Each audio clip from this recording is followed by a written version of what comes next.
મળતી માહિતી અનુસાર વર્ષ 2020 દરમિયાન રાજ્ય સરકાર દ્વારા આ વિસ્તારને પ્રતિબંધિત જાહેર કરવામાં આવ્યો, છતાં હાલ પણ દિવસ રાત ડમ્પરો મારફતે રેતીનું ખનન અને પરિવહન ચાલુ હોવાનું ગ્રામજનો જણાવી રહ્યા છે, જેના કારણે હવે ખનીજ માફિયાઓ સામે કાર્યવાહી થશે કે નહીં તેવો સવાલ ઉઠવા લાગ્યો છે। સ્થાનિક ખેડૂતોના જણાવ્યા મુજબ નદી કિનારેથી રેતી ભરીને નીકળતા ભારે ડમ્પરોના કારણે ખેતરોને નુકસાન પહોંચી રહ્યું છે।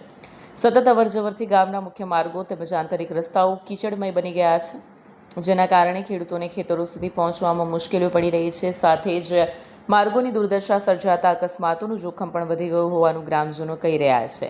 ગ્રામજનોનો આક્ષેપ છે કે અનેક ડમ્પરો નંબર પ્લેટ વગર દોડતા જોવા મળે છે, છતાં ખાણ અને ખનિજ વિભાગ દ્વારા કોઈ અસરકારક કાર્યવાહી કરવામાં નથી આવતી। સ્થાનિક ખેડૂતો દ્વારા અનેકવાર ભરૂચ ખાણ ખનિજ વિભાગનો ટેલિફોનિક સંપર્ક કરવાનો પ્રયાસ કરવામાં આવ્યો હોવા છતાં કોઈ પ્રતિસાદ ન મળ્યાનો પણ આક્ષેપ કરવામાં આવ્યો છે। આખરે પરિસ્થિતિથી કંટાળેલા સ્થાનિક ખેડૂતો અને ગ્રામજનોએ ગેરકાયદેસર રીતે લઈ જતા ડમ્પરો રોકી મીડિયા સમક્ષ પોતાનો રોષ વ્યક્ત કર્યો। હવે ખાણ ખનિજ વિભાગ તેમજ જિલ્લા તંત્ર આ મામલે કડક પગલાં ભરે છે કે નહીં તેના પર સૌની નજર મંડાયેલી છે।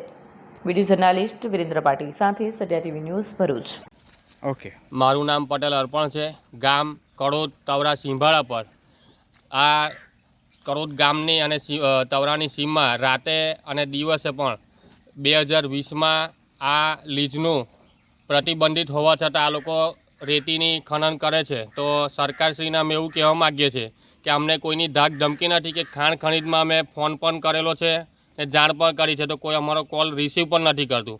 તો હવે અમારે પાક સાચવવો કે આ લોકોની રેતીનું ખનન ચાલુ રહેવા દેવું, તો અમે આગળ શું કરવું એના માટે અમે આ મીડિયા દ્વારા અમે માહિતગાર કરીએ છીએ। ઓકે, મારું નામ શૈલેષભાઈ ગણપતભાઈ સોલંકી છું। હું તવરા ગામનો રહેવાસી છું ને અહીંયા તવરા કડોદનો સીમાડો લાગે, જેથી મારા ખેતરમાંથી આ રસ્તો જાય, ગેરકાયદેસર રસ્તો બનાવી દીધેલો છે।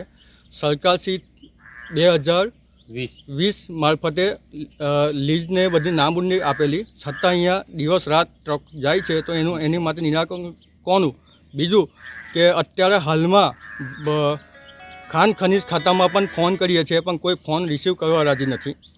એનું નિરાકરણ આવશે કે નહીં? હું જાતે પોતે ખેડૂત, શું થશે હાલ? આ મારી એકની એક જમીન ને આખી જમીન 1 વીંઘા જમીન જેવી ખોદી કાઢી, આ બ્લોક નાખી ને પાયમાલ કરી દીધા છે। શું જવાબ કોણ આપશે? મારે ન્યાય કોણ આપશે?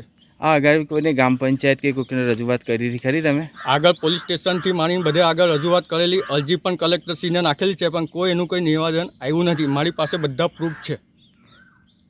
ઓકે।